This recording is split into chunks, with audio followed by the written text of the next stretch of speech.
nunca me imaginé que mi hermano hiciera parte de este acto tan macabro. Digamos que en principio uno dice, hay que obtener justicia, digamos, pero eso es una cosa como a veces muy etérea. Se burlaban los militares de nosotras después de estar 2, 3 horas esperando que hubiese audiencia. Con eso se demostró que sí había sido una práctica sistemática, que no eran unas manzanas podridas, como había dicho el expresidente Álvaro Uribe. Pero entonces empecemos un poquito, Jacqueline, por refrescar la historia de Mafapo, que yo sé que ustedes deben haberla contado ya 1000 veces porque han hecho un trabajo muy intenso también en medios, mucha gente les ha preguntado cómo su proceso, pero me gustaría que para los que no están contextualizados, porque increíblemente siempre hay gente que no está contextualizada con este tipo de temas, ¿cuál es la historia de Mafapo al sol de hoy? Porque nace en el 2008, estamos en el 2024, es un proceso muy largo. ¿Cómo resumirías ese proceso de Mafapo? Bueno, en resumen, son 16 años de lucha en búsqueda de justicia y verdad. En el año 2008, los jóvenes empezaron a desaparecer bajo falsas promesas de trabajo y posteriormente aparecieron en sitios muy lejanos de sus tierras como guerrilleros dados de baja en combate. Mi hermano desapareció en la ciudad de Bogotá el 10 de agosto del año 2008 y aparece muerto el 12 de agosto del mismo año 2008 en Ocaña Norte de Santander, junto con los jóvenes de Soacha. Cuando estaba buscando a Jaime, vi la noticia de lo que había sucedido con los jóvenes de Soacha. Nunca me imaginé que mi hermano hiciera parte de este acto tan macabro que se estaba viviendo en Colombia. Me pareció terrible saber que quienes están para cuidar la vida de los ciudadanos hayan cegado la vida a miles de civiles aquí en Colombia, porque sabemos que son más de estos 6.402 que editó la JEP. Y desde entonces, después de que hice todo el proceso, recuperar el cuerpo de Jaime y traerlo a Bogotá, decidí en noviembre de ese mismo año 2008 ir a buscar a las madres de Soacha y seguir esta lucha con ellas, pues porque sabía que nos enfrentábamos a algo terrible, una demanda contra el Estado, no es fácil, no iba a ser fácil. Estas señoras tenemos que hacer ver que la gran mayoría de las familias en Soacha son familias que han sido desplazadas de sus tierras, son familias de escasos recursos, son familias que en su mayoría estas mamitas ni siquiera terminaron una secundaria. Esto las hacía más vulnerables a que tal vez esto se hubiera podido tapar y se hubiera quedado en el olvido. Por eso me di esa tarea de buscarlas y trabajar con ellas y sacar a flote esta verdad que venimos trabajando hace 16 años. Cuando arranca este proceso, no sé qué tan claro tenían ustedes como las conquistas que esperaban tener. Digamos que en principio uno dice, hay que obtener justicia, digamos, pero eso es una cosa como a veces muy etérea.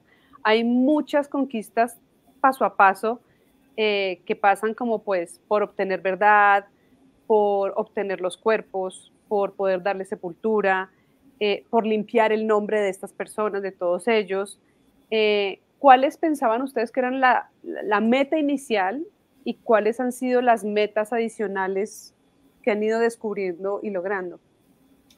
Bueno, pienso que el primer objetivo nuestro era limpiar los nombres de nuestros familiares, demostrar que ellos no eran guerrilleros. Creo que fue como la meta más clara que tuvimos siempre desde el comienzo. No fue fácil, en realidad, vuelvo a repetir, era una demanda contra el Estado.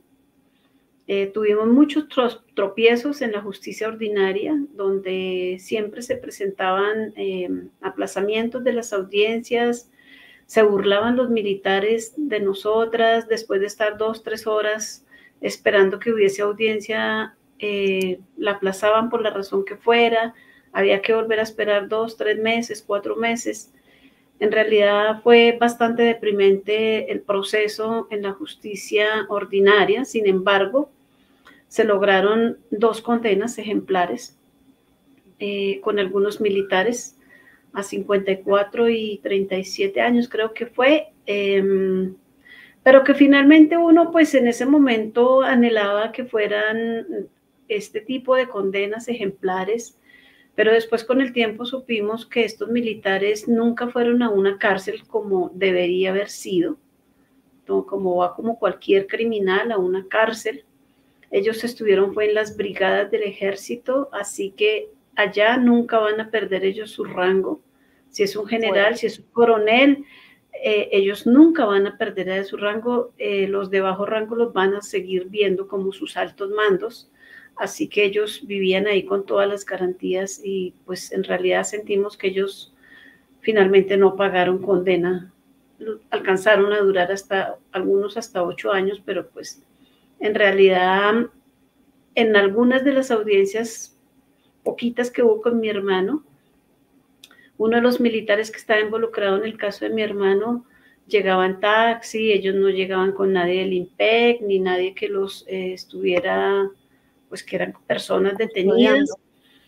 En alguna oportunidad, uno de ellos, había una compañera mía de trabajo que conocía a ese personaje, eran amigos, muy amigos desde la infancia y conocía toda la historia de este personaje y ella me vivía al tanto de muchos movimientos del tipo y el tipo andaba como si nada, se supone que estaba detenido, pero luego en una ocasión de una audiencia que fue cancelada, ella me envió al día siguiente unas fotos que el tipo había puesto en Facebook donde estaban celebrando una comida por allá en Chía esa noche, o sea, Y las hace públicas sin y pudor ni las nada hacen tampoco. públicas sin importarles nada. Entonces, en realidad, había muchas cosas que eran bastante tristes y deprimentes, pero nosotras aún así no bajábamos la guardia, seguíamos trabajando allí, hacíamos plantones, hacíamos pedagogía en donde nos invitaran,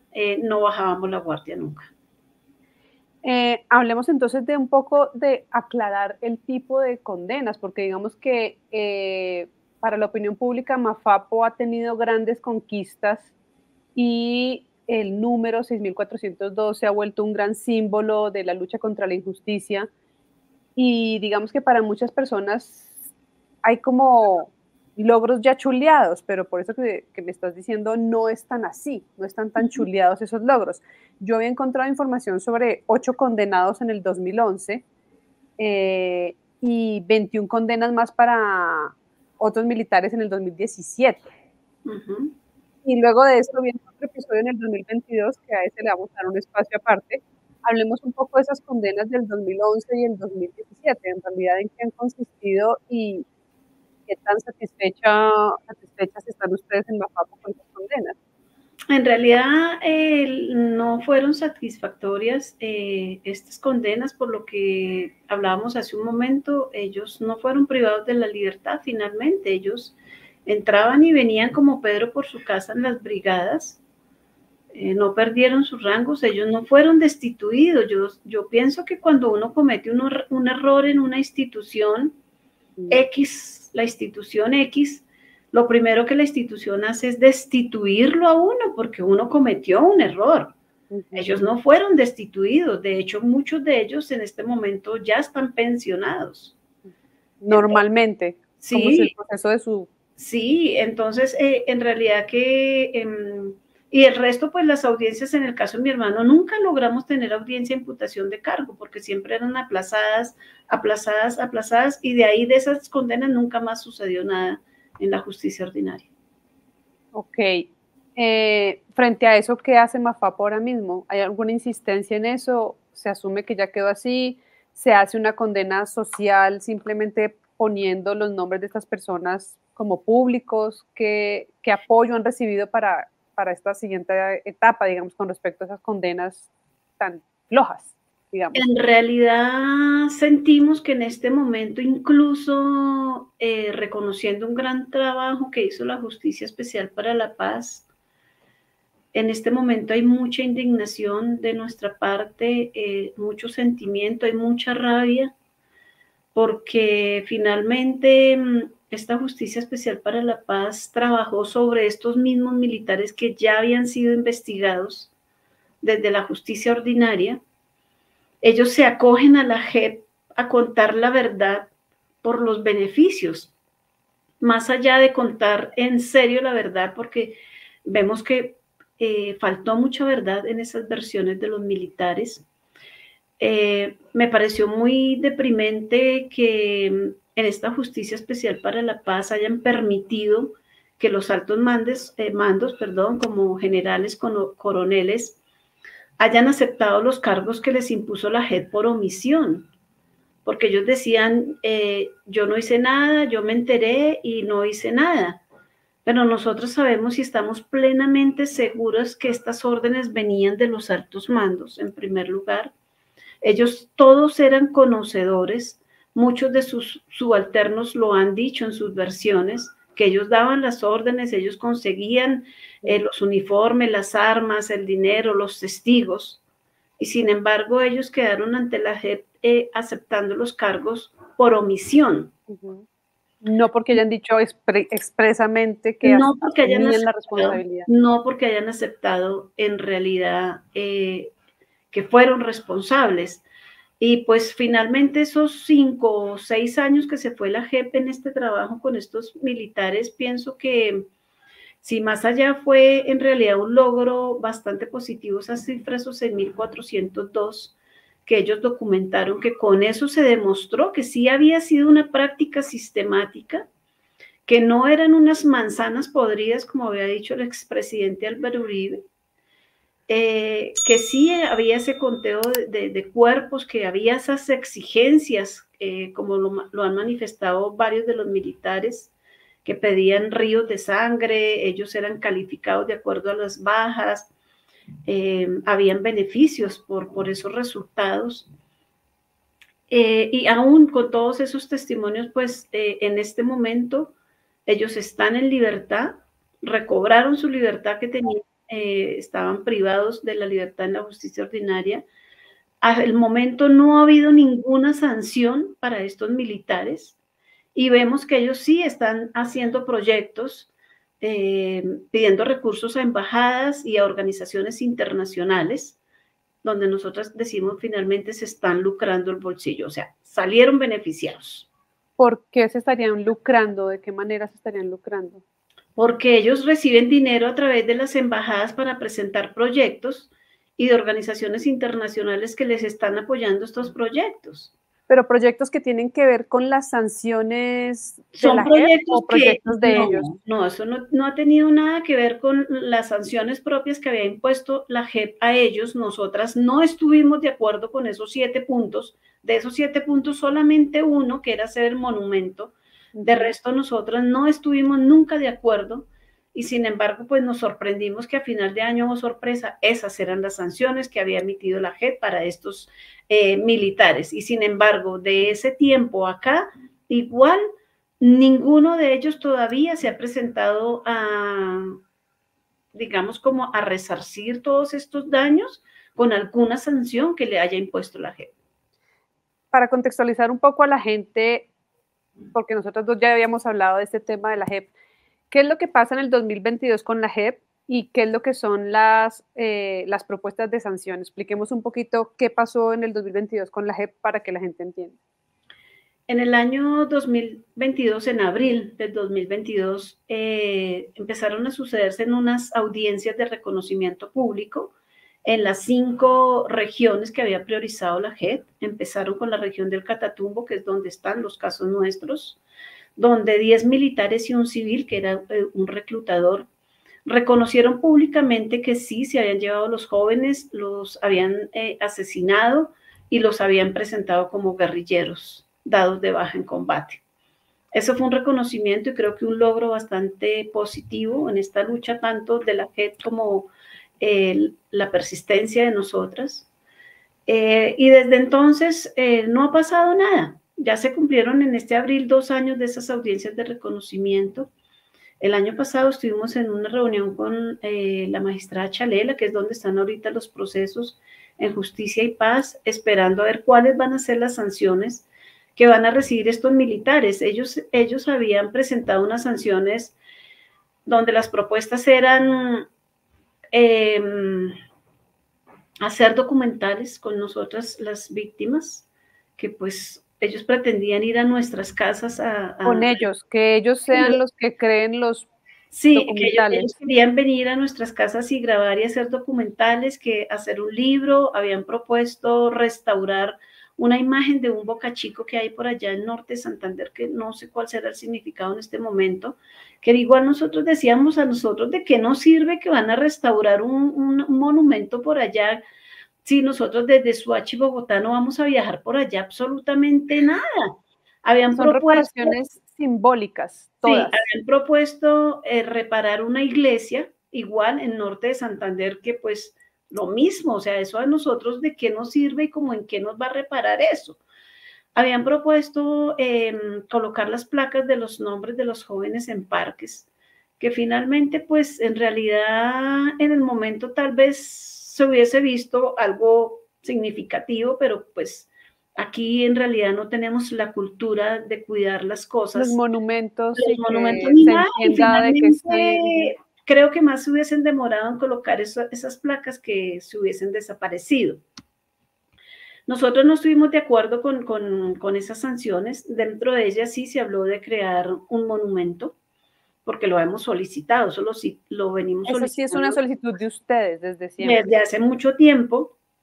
Pero tampoco queríamos que fuera como una estatua, como una imagen, sino algo más significativo, que pues es otro de los logros que tenemos hoy por hoy en el trabajo que venimos haciendo con el presidente, que siento que nos ha respaldado, que nos ha apoyado, que ha trabajado con nosotros, que se hizo ese otro logro con él en octubre del año pasado, de ese acto de perdón público en la Plaza de Bolívar, que al igual cuando tomé yo la vocería, expresé que este acto de perdón público no se le debe solamente a las madres de Suacha y de Bogotá, sino a las madres de los más de 6.402 jóvenes, y es un perdón público que se le debe a la sociedad. Entonces, bueno, venimos allí trabajando sobre estos temas. Yo entiendo que ahí hay un saldo en rojo muy grave, o sea, es muy fuerte que no existan condenas realmente ejemplares, o sea, que no sea el título de condena ejemplar, sino que realmente paguen cárcel y que pierdan su fuero y demás los militares responsables. Sin embargo, pues viendo la historia de ustedes, yo siento que la cantidad de logros que han hecho es brutal. Realmente, como tú mencionabas ahora, es hablar de un crimen de Estado, es enfrentarse al Estado, a un Estado muy enreverado. Y pues en todo este camino, son 16 años, dijimos ahorita, pues ustedes han tenido que involucrarse con muchas instituciones también. Ha habido como un aprendizaje. Por ejemplo, cuando empezó todo esto no existía la Comisión de la Verdad, por ejemplo. Cuando empezó todo el proceso no existía tampoco la JEP. La unidad de búsqueda de personas dadas por desaparecidas. Me gustaría saber cuál ha sido el trabajo con esas tres que son parte de la justicia transicional, que son parte de la firma del acuerdo. ¿Cómo la existencia de esas instituciones ha servido para reparar, para hacer visible el tema, para lograr cosas que yo considero que son valiosas? Bueno, pues ante la Justicia Especial para la Paz, en un comienzo nosotras nos opusimos a que estos procesos fueran llevados por esta Justicia Especial para la Paz, porque fue creada en esos acuerdos de paz para investigar crímenes de guerra. Nuestros familiares no estaban participando en ninguna guerra, ellos no pertenecían a ningún grupo armado, y así lo ha dicho en las palabras textuales el presidente en sus últimas alocuciones que ha tenido en varios espacios. Estos son crímenes de Estado y hay que hablarlo como son. Sin embargo, pues llegaron allí los casos de los mal llamados falsos positivos a esta Justicia Especial para la Paz, donde al comienzo pues también hubo mucha indignación porque no teníamos los militares de frente como estábamos acostumbrados a verlos en la justicia ordinaria, sino a ellos los pusieron en una sala y nosotros los veíamos a través de una sala espejo.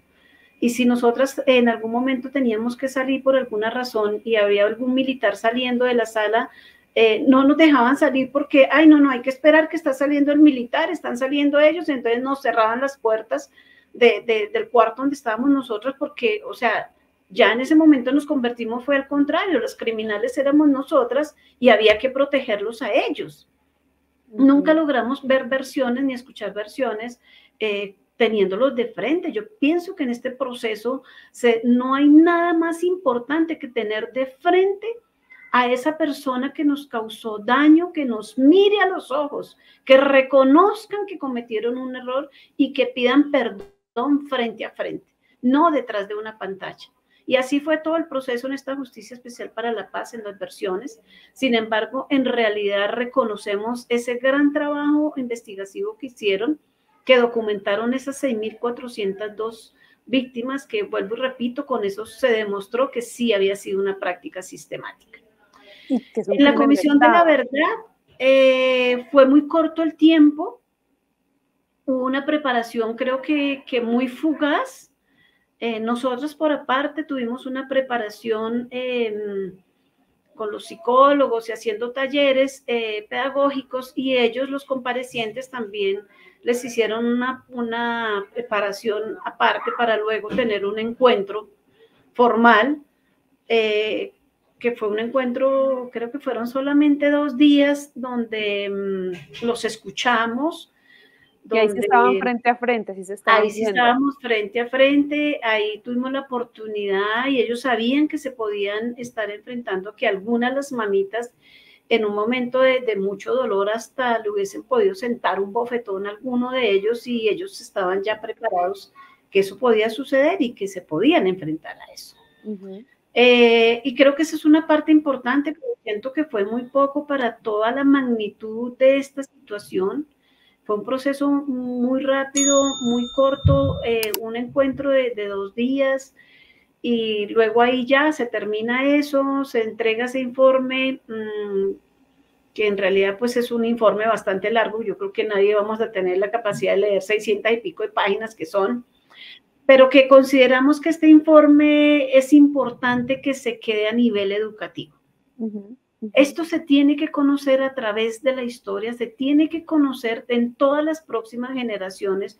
Nuestros jóvenes deben conocer esto que vivió el país, porque hace 16 años los chicos que están ahorita terminando secundaria o empezando universidad eran muy chicos, que si eran niños, tal vez no les importó. Y nos hemos enfrentado a muchos espacios donde hablamos el tema de los falsos positivos y la gente no sabe qué es. Hice una gira de 2 meses el año pasado por Europa, visitamos 9 países. En cada país fueron como 3, 4 ciudades, pero en muchos espacios la gente asombrada que qué era eso, los falsos positivos. Entonces yo pienso que ese trabajo que se hizo con la Comisión de la Verdad debe soportarse a nivel educativo, para que esto jamás se vuelva a repetir, porque si permitimos que se archive, que se olvide, en 10 o 15 o 20 años puede volverse a repetir.